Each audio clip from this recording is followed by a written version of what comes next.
one of our clients we know, so he is a finance manager. He's making about 15K a month. And he was very overloaded with work. And, lots of things to do, a lot of travel in the region, a lot of things to clean up. And he said, I wouldn't mind taking 50%. I don't mind downshifting. I take a 50% pay cut to take a local role, even a more senior finance executive, something that's not so intense. And this individual quit his job and took on a role that was $8,000.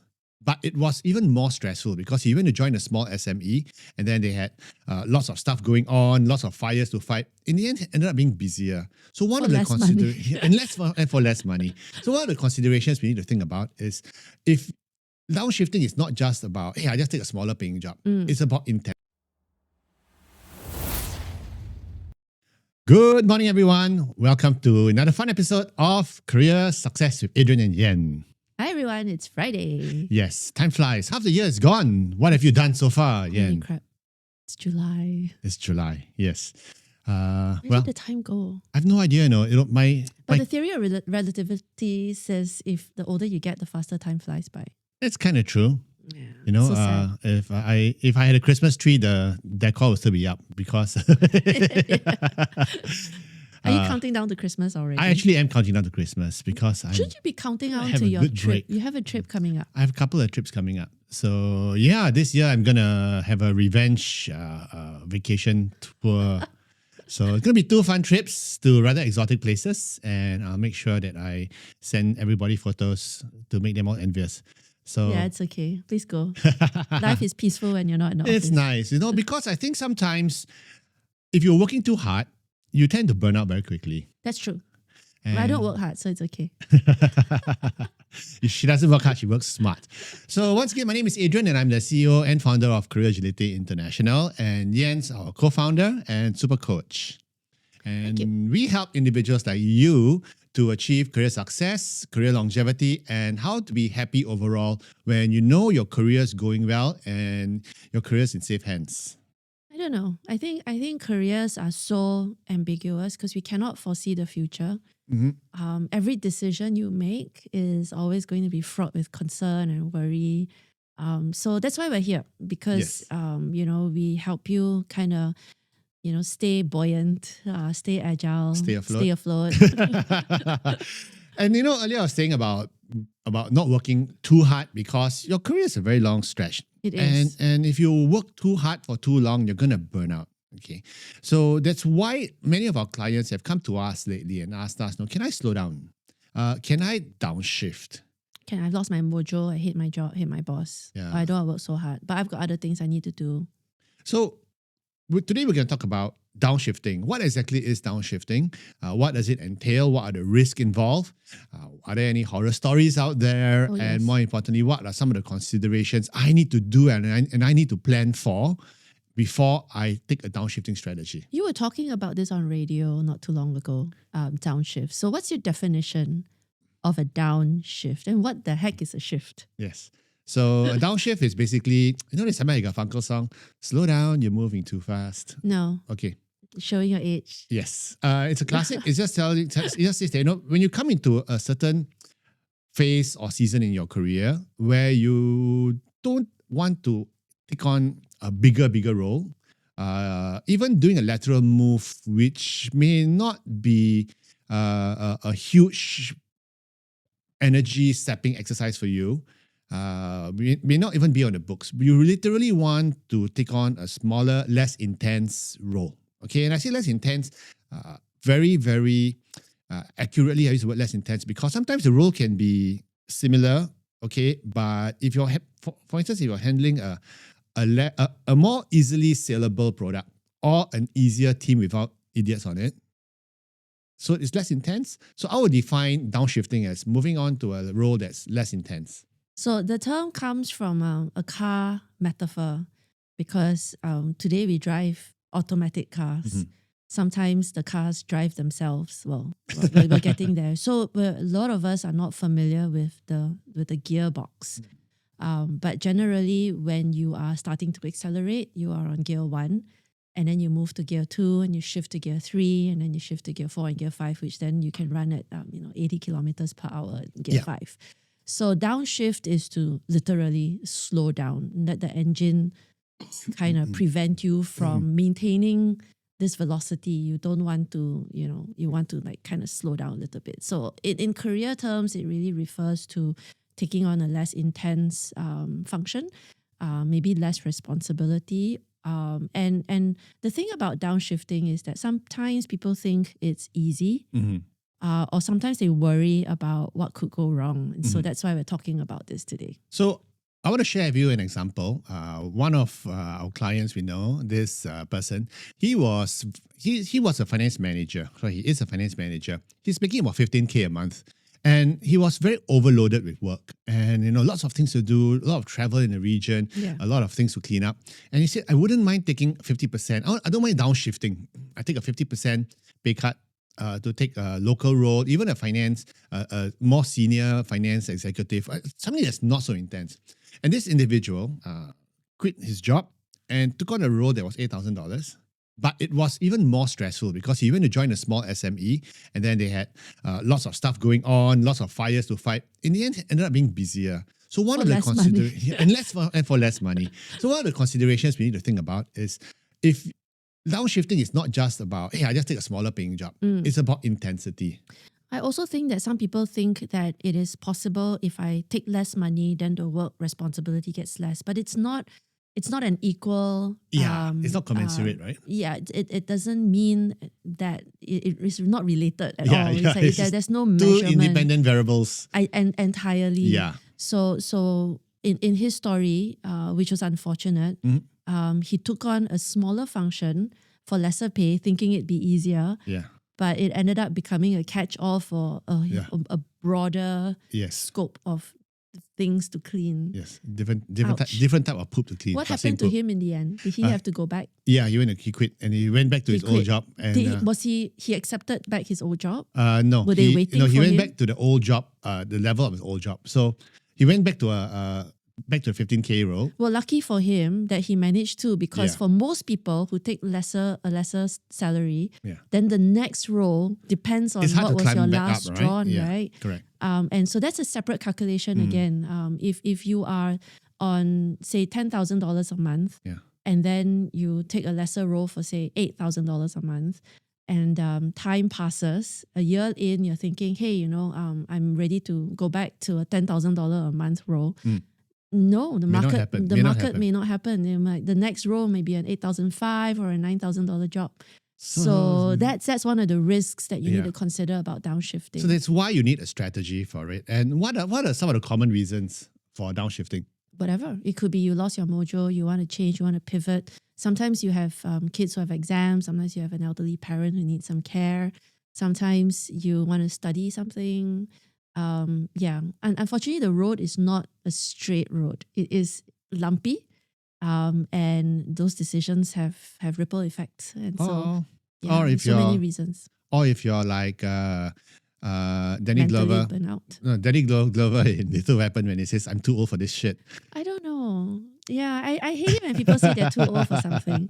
Sometimes it feels like a bit of an excuse. No, but I agree with him. Not because I'm too old physically. But it's at this stage in my career, I don't need to take up with this crap anymore. Yeah, especially because you've got your freedom funds. Yeah, and also I don't need to. And that's one of the reasons why I actually love presenting and hiring older folks, because these guys are more focused on the work rather than the politics. Oftentimes, they're too old. Yes. They don't want to take your job. Yeah. They just want to work, get stuff done, go back home. And they're not interested in, they've played those games before. They're no longer interested in the political, correct. Elbowing just to get ahead of the curve. Or they're so good at it that they're going to murder you in your sleep without you knowing. Because they're so good at it. Yes. What show was that I watched? You watched too much. Yeah. Lioness, season 2. Remember? You remember the one of the mercenaries, the old guy? He's an old soldier. Yeah, he says, beware the old soldier, right? There's a reason why they're old soldiers. Correct. Because they know all the tricks and they know how to survive, or they've been in enough dogfights that they've learned all the tricks. Yeah. So beware the old soldier. Beware the old soldier. That was so funny. But anyway, there are different reasons for downshifting. And I think it's important that you do it for the right reasons. Yeah. And not just because you're throwing a tantrum at your current workplace, Yeah. where you're feeling like this is it, I'm not paid enough for this crap, and then you kind of Yeah. rage quit with an intention to take a smaller function because Correct. like maybe the stress is related to the responsibility or something. Yes. But in effect, it's a different trigger entirely. Correct. Yeah. So I was just talking to someone this morning, and he was very frustrated with his job right now. Utterly frustrated. I can He wants imagine. to quit, and he's thinking of quitting to join a startup. And I said, "Look, what's the reason why you're quitting now?" And he says, "Because the work is intense, lots of things to do. There's a lot of ambiguity with this new boss." And I say, "You join a startup, it's the same stuff, A bit less money. with less money, and even less security. even less security." Yeah, So I said, "No, don't do that." So there are reasons why you do it. Make sure that the reasons for downshifting is part of your career strategy, because it does take time for you to plan a well-reasoned and purposeful downshift. Yes. And just remember that when you think about your downshifting strategy, you might also need to think about your upshifting strategy beyond that. Yeah. And that's important as well. Although to share a personal story, I downshifted 20 years ago. And I haven't upshifted since until bloody Adrian comes along and we're like, hey, let's do this. And then now I'm like busier than ever. But anyway. Yeah. Yeah. And so no buyer's remorse, I hope. A lot of dissonance. A lot. It's okay lah. It's okay lah. Yeah, Well, you get free merch from us. Think about your narrative. I think that's important because the market needs to understand your motivations. And so when you make those decisions and if you're picking up assignments, so one example of a downshift strategy is when someone stops running full throttle on the accelerated path and start to unbundle themselves into different components and just do little assignments that are meaningful to them. It doesn't pay as much, but then they get a lot of control over when and how and what sort of assignments they want to pick up. So it gives them a lot more control, a lot more agency, so to speak. So if that's the case, then in order for this individual to pick up more assignments, they've got to be able to explain it. Yeah. At the same time, don't make it sound like an excuse. So don't explain your downshift. Explain your purpose, your motivation, your pull factor, rather than I want to downshift because I've got kids. No, don't go there. Focus on I'm downshifting to focus on more meaningful work. So pro tip, guys. Talk about the purpose and talk about the positives. And I think there are certain other considerations we need to think about as well. I like what you said about after the downshift, do you want to upshift, re-accelerate? Sometimes you don't, because in the last 20 years, every time there was a potential full-time opportunity, I get really curious and interested. And then I start thinking about, the long hours or the politics or the evening. Having to wake up in the morning to go to the office, the beat the forecasting traffic, calls or the business meetings and politics. No. But for many of us, a downshift move may not necessarily be a permanent downshift move. It could be a temporary downshift. Correct. For the next 6 months or 1 year or 2 years until I tide over this certain period of time. Either I'm doing my MBA or I have an elderly parent I need to take care of, or if my kid doing the PSLE, it's the standard stuff. So you can downshift with the idea of re-accelerating again down the road. So, or it could be a permanent downshift. Yes. So one of the considerations is to time frame it. The second thing to think about, what we always say is have your freedom fund, because if you don't have enough savings, a downshift with the accompanying decrease in salary. Yes. Yeah, you're going to experience a lifestyle shift. Yeah. So when I plan my downshift, I put aside a lot of funds, and that untouchable funds that gave me a lot of confidence. Under her mattress. in a Milo tin. But more importantly, good support structure. I thought you were going to say, I put all my money in Bitcoin 10 years ago. Yeah, right. Yeah, you wouldn't be working here, right? I wish. No, I think what's important is the support of your spouse. So I'm very fortunate. That's true as well. Yeah, because household wise, the husband takes care of everything. So it gave me a lot of that confidence to go out and explore and spread my wings and do my own thing. Yeah. So in other words, if you want to downshift, make sure you're married to someone who can pay the bills. Jeff Bezos. That's the best way to downshift. I wonder what permanent. she does with her time.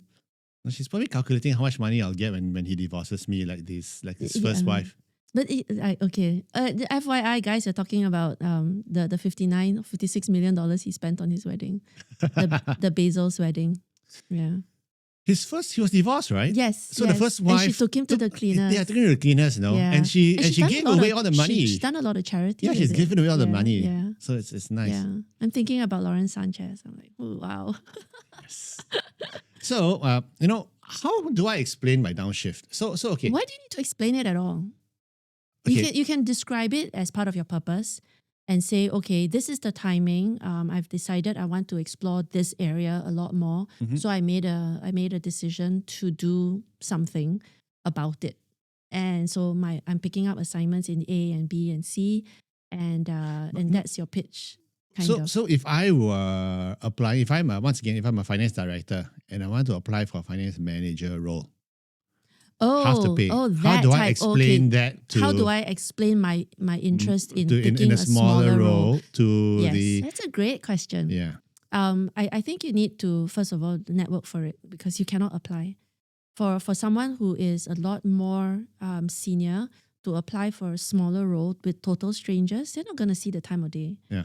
They're not going to meet any human beings. They're going to go, something's wrong with this person. Suspicious. Very suspicious. Like there must be been some conflict. Might Yeah. immediately think about a negative scenario Yes. as to why you would be leaving a higher paying role for this role, Mhm. the role that I'm hiring for, and then something's wrong with this candidate.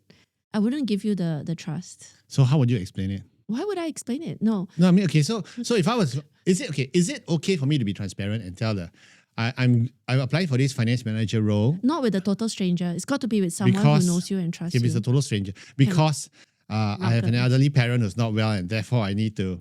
That's the worst thing. The Take hiring manager time is off going to with say a- that you're going to come into my business and you're going to be missing half the time because your elderly parent is going to go for his medical checkups during business hours.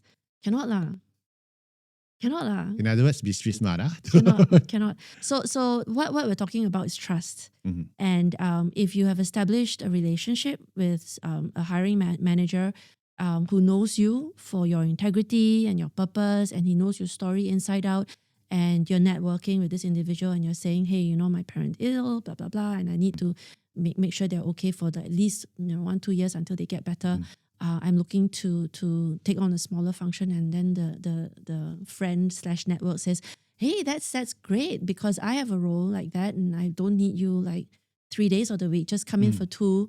How about you do this? And so that's a good kind of role offered over like a coffee or a beer or something. Trust. It's the biggest thing is trust. I have a friend, a common friend of ours, who was the APAC head for HR for a very large multinational company. And her idea of a downshift was to move into a Singapore-only role. Okay, the pay was about 40% less, but she could knock off at 5 every day because it was... You changed the gender. Yes. All So- genders have been changed. So ultimately, a move like You that... went from he to she in your this storytelling, is, by the way. See, very woke. He, she, they, them. I'm getting old. But that's a great idea, and it's important that she was able to convince the hiring jury that they were gonna be 100% committed. Yeah. Even though you cannot flippantly go and say, oh yeah, I want a Singapore only role so that I can knock off at 5. That's not going to sit the well. funniest thing? Funniest thing is... That's what he said to you. Yeah. That's what she said to you. So she said it. So it's... But not something that I think he or she would say to the outside world. I think ultimately, whatever makes you happy, okay? And if you're in a better place and time, in terms of emotion and workload and everything, I think just go for it. Yes. So I really don't think it's a major. You don't have to over-explain it. I think if it happens, it happens. Yeah. So, but prepare your narrative nonetheless. Because we're going to meet haters, and you want to have smart answers in the repertoire, your arsenal of responses, because not all of us can think and talk at the same time. Yeah. So. not many of think us about. can. Yeah, you're right now. No, it's really hard because what you think comes out, and then you're like, oh man, I should have said that better. Like about 5 minutes ago for me. So Right? I got mixed up with the genders. No, anyway, so when you're planning, if you're planning for a downshift, okay, especially if you're a senior executive and you're not so sure about the narrative, come talk to us because every case is Unique. special, every case is unique. And depending on the context of where you are, if you are not sounding convincing, they're not going to give you a chance for it. So come talk to us. We are really good at helping individuals like you. And and if you're thinking of downshifting, go ahead, downshift. Just make sure that you're... Make life worth living, okay? Yes. Because if you work too hard, then you got no time to enjoy the little things. That's true, okay? In the meantime, keep calm and career on.